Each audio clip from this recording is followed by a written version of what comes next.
بسم اللہ الرحمن الرحیم باب ما جاء مفتاح الصلاة الطہور۔ میں نے شروع میں عرض کیا تھا کہ امام ترمذی رحمۃ اللہ علیہ کے جو ترجمۃ الباب ہیں وہ نہایت آسان ہیں۔ یا تو امام ترمذی رحمۃ اللہ علیہ پوری حدیث کو ہی باب کے اندر ذکر کر دیتے ہیں، یا حدیث کا ایک ٹکڑا ذکر کر کے مطابقت بیان کر دیتے ہیں کہ یہاں سے کیا بیان چاہ رہے ہیں۔ تو پوری حدیث کا ایک ٹکڑا بیان کر دیا مفتاح الصلاۃ الطہور، حالانکہ پوری حدیث ہے مفتاح الصلاۃ الطہور وتحریمها التکبیر وتحلیلها التسلیم، یہ تین ٹکڑے ہیں۔ تو پہلا ٹکڑا مفتاح الصلاۃ الطہور کہ وضو جو ہے طہارت یہ نماز کی چابی ہے، وضو پاکی طہارت جو ہے یہ نماز کی چابی ہے۔ اور آپ نے حدیث پڑھی ہے کہ اللہ کے نبی نے ایک حدیث میں پورے اسلام کو ایک خیمے سے تشبیہ دی، فرمایا کہ بنی الاسلام علی خمس، کہ اللہ جل شانہ نے اسلام کو ایک خیمے سے، یعنی اسلام کا جو خیمہ ہے وہ 5 ستونوں پر قائم ہے۔ اسلام کا جو خیمہ ہے وہ 5 ستونوں پر قائم ہے، اس میں لا الہ الا اللہ محمد الرسول اللہ، اقامت صلاۃ نماز پہ قائم کرنا، اطاع زکوٰۃ کا دینا، صوم رمضان کے روزے رکھنا اور بیت اللہ کا حج کرنا، یعنی یہ اس خیمے کے 5 ستون ہے۔ تو گویا کہ اس حدیث کے اندر اسلام کو ایک خیمے کے ساتھ تشبیہ دی، اسلام کو ایک خیمے کے ساتھ تشبیہ دی، یعنی ایک گھر کے ساتھ تشبیہ دی۔ اب وہ گھر جو ہے وہ بند ہے، اس حدیث کے اندر یہ بیان کرنا چاہ رہے ہیں کہ وہ گھر جو ہے وہ مغلق ہے، اس کے جو گیٹ ہے، جو دروازہ ہے، اس کو تالا لگا ہوا ہے، اس تالے کی چابی کیا ہے؟ الطہور، وضو ہے۔ جب آپ وضو کر لیتے ہیں تو گویا اب وہ دروازہ کھل گیا، جب آپ نے وضو کر لیا تو جو دروازہ بند تھا وہ دروازہ کھل گیا، اب آپ دروازہ کھلنے کے بعد اس گھر میں داخل ہو گئے۔ تو اس کی جو پہلی بنیاد ہے کلمہ کے بعد وہ نماز ہے، الصلاۃ ہے۔ تو نماز کی جو چابی ہے وہ کیا ہے؟ طہارت ہے، وضو ہے۔ اور یہاں پر بھی طہارت سے عام ہے، چاہے طہارت پانی کے ذریعے سے حاصل ہو، وضو ہو، چاہے تیمم کے ذریعے سے ہو، چاہے غسل کے ذریعے سے ہو، سب کا یہی حکم ہے۔ تو یہاں پر بھی گویا کہ اسلام کو ایک گھر کے ساتھ تشبیہ دی گئی ہے کہ وہ گھر ہے وہ بند ہے، لیکن اس بند گھر کا جو تالا ہے اس کی چابی کیا ہے؟ وضو ہے۔ اب یہ 3 ٹکڑوں کو الگ الگ سمجھنا ہے۔ پہلا ٹکڑا تو ہے مفتاح الصلاۃ الطہور، کہ بھئی نماز کی چابی کیا ہے؟ وہ طہارت ہے، نماز کی چابی کیا ہے؟ طہارت ہے۔ اور دوسرا ٹکڑا ہے کہ بھئی تحریمها التکبیر، کہ اب نماز سے پہلے کیا تھا؟ کھانا پینا حلال چیزوں کو کھانا پینا حلال، بات چیت کرنا حلال، چلنا پھرنا حلال، سب کچھ حلال تھا۔ لیکن اب جب آپ نے تکبیر کہی تو تکبیر کے ساتھ ساری چیزیں کیا ہو گئی؟ حرام ہو گئی، کھانا پینا بھی حرام ہو گیا، بات کرنا بھی حرام، حتیٰ کہ ایک سب سے زیادہ چلنا بھی حرام ہو گیا۔ بات سمجھ میں آئی؟ اب یہ جو تکبیر ہے اس میں اختلاف یہ ہے کہ یہ تکبیر کیا ہے؟ آپ نے پڑھا ہے کہ نماز کے 13 فرائض ہیں، 7 نماز سے باہر ہیں اور 6 نماز کے اندر ہیں۔ جو چیز صلاۃ سے یعنی کسی چیز کی ماہیت سے باہر ہو اس کو شرط کہتے ہیں، وہ ہوتا ضروری ہے لیکن ہوتا شرط ہے، اور جو چیز ماہیت میں داخل ہو اس کو رکن کہتے ہیں، جو چیز ماہیت میں داخل ہو اس کو رکن کہتے ہیں۔ تو اب یہ تکبیر کیا ہے؟ چونکہ یہ تکبیر اور سلام یہ ایک سنگم پہ ہے، کنارے پہ ہیں، کہ تکبیر کے ساتھ آدمی نماز میں داخل ہو جاتا ہے، یعنی اللہ اکبر، یعنی اللہ گویا کہ باہر ہے اور اکبر کے ساتھ آدمی نماز میں چلا جاتا ہے، اور السلام علیکم تو میم کے اوپر نماز ختم ہو جاتی ہے، آدمی نماز سے باہر چلا جاتا ہے۔ تو یہ دونوں جملے بالکل کنارے پہ ہیں، اللہ اکبر ابتدائی کنارے پہ ہے، السلام علیکم ورحمۃ اللہ آخری کنارے پہ ہے۔ تو اس میں فقہا کا اختلاف ہے، ائمہ اربعہ کا اختلاف ہے کہ ان دونوں کا حکم کیا ہے؟ یہ شرط ہے کہ رکن ہے؟ یہ شرط ہے کہ رکن ہے؟ لیکن اس اختلاف کا جو خلاصہ ہے وہ یہ ہے کہ اللہ اکبر جو ہے یہ اشبہ من الشرائط ہے، اور سلام جو ہے یہ اشبہ من الارکان ہے۔ نہیں سمجھ میں کہ اللہ اکبر اس کی زیادہ مشابہت کس کی ہے؟ شرط کے ساتھ ہے، اگرچہ تکبیر تحریمہ کو ہم کیا کہتے ہیں؟ رکن کہتے ہیں، تکبیر تحریمہ کو ہم کیا کہتے ہیں؟ رکن کہتے ہیں، لیکن اس کی زیادہ مشابہت کس کے ساتھ ہے؟ اشبہ من الشرائط، شرط کے ساتھ اس کی زیادہ مشابہت ہے۔ اور سلام چونکہ اس کا آدھا جملہ نماز کے اندر ہے اور آدھا نماز سے باہر ہے، لیکن وہ اشبہ من الارکان ہے، زیادہ رکن کے مشابہ ہے۔ یہ خلاصہ سمجھ میں آ گیا۔ دوسری بات یہ ہے کہ اب یہ جو لفظ اللہ اکبر ہے، یہ جو لفظ اللہ اکبر ہے، یہی لفظ کہنا اس میں دو ہے، ایک ہے کہ اس کا عرفی معنی لینا، ایک ہے اس کا لغوی معنی لینا۔ عرفی معنی تو یہ ہے کہ اللہ اکبر کہہ کے آدمی نماز میں داخل ہو جائے، یہ اس کے عرفی معنی ہیں، اور ائمہ ثلاثہ نے عرفی معنی لیے ہیں۔ وہ کہتے ہیں اس کے عرفی معنی ہی مراد ہیں، اور اس لفظ کے ساتھ ہی نماز میں داخل ہوگا تو نماز ٹھیک ہوگی۔ اگر اس لفظ کے علاوہ کسی اور لفظ کے ساتھ نماز میں داخل ہوگا تو ائمہ ثلاثہ امام مالک، امام شافعی، امام احمد بن حنبل رحمۃ اللہ علیہ کے نزدیک اس کی نماز نہیں ہوگی۔ لیکن پھر ان کے اندر بھی فرق ہے کہ جو امام شافعی رحمۃ اللہ علیہ ہیں وہ کہتے ہیں کہ خبر کے اوپر الف لام لگا دو، خبر کے اوپر الف لام لگا سکتے ہیں، کہ الف لام، خبر کے اوپر جب الف لام لگاتے ہیں تو اس کے اندر زیادتی کے معنی آ جاتے ہیں، معنی اور زیادہ ہو جاتے ہیں، جیسے اللہ الاکبر، اللہ الاکبر، یعنی الف لام اکبر کے اوپر لگ گیا، اس میں اور زیادتی کے اللہ بہت بڑے ہیں۔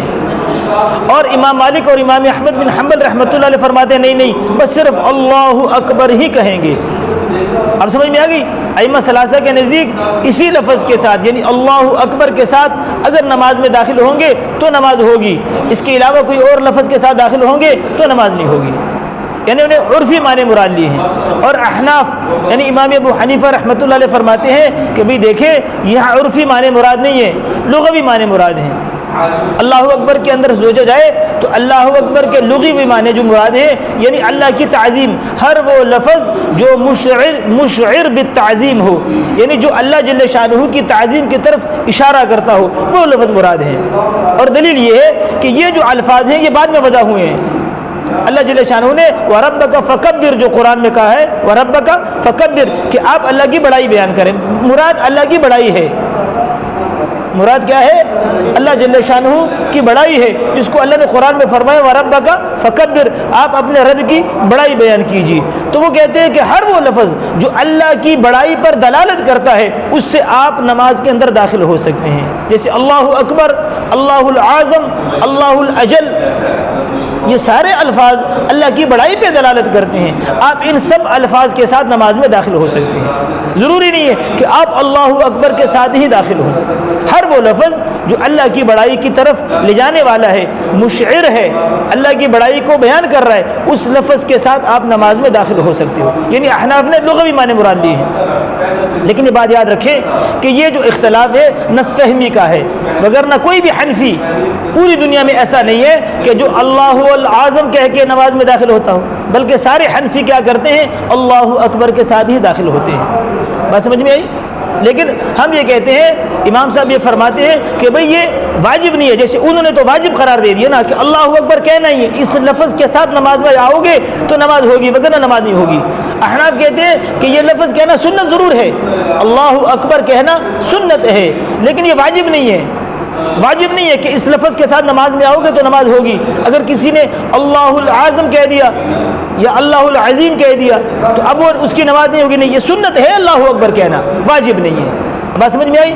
لیکن اختلاف جو ہے یہ نصف فہمی کا ہے، وگرنہ کوئی بھی حنفی اللہ اکبر کے علاوہ کوئی لفظ اور نہیں کہتا۔ دوسرا لفظ جو ہے تیسرا وَتَحْلِيلُهَا التَّسْلِيمُ، اس میں بھی ائمہ کا اختلاف ہے۔ ائمہ ثلاثہ امام مالک، امام شافعی، امام احمد بن حنبل رحمۃ اللہ علیہ فرماتے ہیں کہ السلام علیکم ورحمۃ اللہ اس ہی لفظ کے ساتھ نماز سے نکلا جائے گا، اور یہی اس کے عرفی معنی ہیں، اس کے عرفی معنی یہ ہیں۔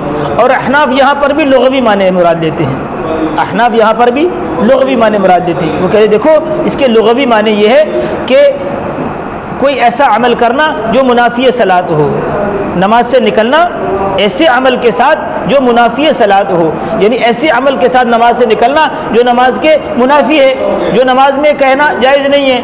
حالانکہ السلام علیکم لفظ کہنا یہ ضروری نہیں ہے، تو بات کا اصلاح ہے، وگرنہ قرآن کے اندر اللہ جل شانہ نے اس لفظ کو کئی جگہ استعمال فرمایا، سلام علی الیاسین، سلام علی الیاسین اور سلام علی المرسلین، یہ جملے ہیں نا، لیکن کوئی بھی آپ بھی اس کے قائل نہیں ہے۔ اگر کوئی آدمی سلام علی المرسلین کہہ کے نماز سے نکل جائے تو اس کی نماز ہو جائے گی؟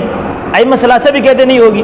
ہم کہتے ہیں سلام مراد نہیں ہے، جو آپ نے عرفی معنی مراد لی ہے وہ مراد نہیں ہے، مگر وہ تو قرآن میں کئی جگہ اللہ نے فرمایا سلام علی الیاسین، سلام علی المرسلین، سلام علی موسیٰ و ہارون، کئی جگہ فرمایا ہے۔ تو اس لفظ کے ساتھ بھی نکل جاؤ، سلام کا لفظ تو آ گیا، عرفی معنی مراد نہیں ہے، بلکہ امام صاحب کہتے ہیں کہ وہ سلام جو خطاب کے طور پہ کیا جائے، وہ سلام جیسے ہم کہتے ہیں نا السلام علیکم، یعنی خطاب کر رہے ہیں نا تم پہ اللہ کی سلامتی ہو، وہ سلام جو خطاب کے طور پہ کیا جائے، وہ خطاب کا طور کا مطلب یہ ہے کہ آپ کسی سے خطاب کر رہے ہیں، اور نماز کے اندر خطاب کرنا کیا ہے؟ یہ منافی صلاۃ ہے۔ کسی سے خطاب کرنا وہ کیا ہے؟ نماز کے منافی ہے۔ تو یہاں پر جو سلام ہے السلام علیکم، وہ مطلب یہ ہے کہ آپ خطاب کر رہے ہو، اور جو سلام بطور خطاب کے کر رہے ہو گویا یہ نماز کے خلاف ہے۔ تو السلام علیکم یہ بطور خطاب کے ہے، اس لیے امام صاحب کہتے ہیں کہ ٹھیک ہے یہ لفظ واجب ہے، السلام علیکم ورحمۃ اللہ، اس لفظ کے ساتھ نماز سے نکلنا واجب ہے، لیکن ضروری نہیں ہے۔ جیسے آپ نے کہا اب کوئی بھی آدمی منافی صلاۃ کام کر لے، اب نماز پوری ہو گئی، کسی سے بات کر لے، بس سمجھ میں آئی، تو بھی نماز سے وہ نکل جائے گا۔ ہر وہ عمل جو منافی صلاۃ ہو اس سے نکلنا نماز کے اندر ضروری ہے۔ اور ائمہ ثلاثہ کہتے ہیں کہ نہیں السلام علیکم ورحمۃ اللہ کے ساتھ نکلے گا۔ اب یہاں پر ایک چھوٹا سا اعتراض ہے، وہ اعتراض یہ ہے کہ بھی دونوں جملے برابر ہیں، تحریمها التکبیر و تحلیلها التسلیم، لیکن آپ نے تکبیر کو سنت کہا، آپ نے تکبیر کو سنت کہا اور تسلیم کو واجب کہا، حالانکہ حدیث کے الفاظ دونوں برابر ہیں، یا تو دونوں کو سنت کہتے یا دونوں کو واجب کہتے، یا دونوں کو سنت کہتے یا دونوں کو واجب کہتے۔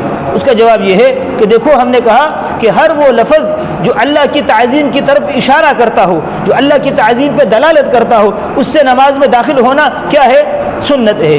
لیکن اب ہم نے یہاں پر کیا واجب کیوں کہا کہ دیکھو اب ریح ہوا خارج کر کے نماز سے نکلنا بھی تو منافی صلاۃ ہے نا، لیکن یہ قبیح حرکت ہے۔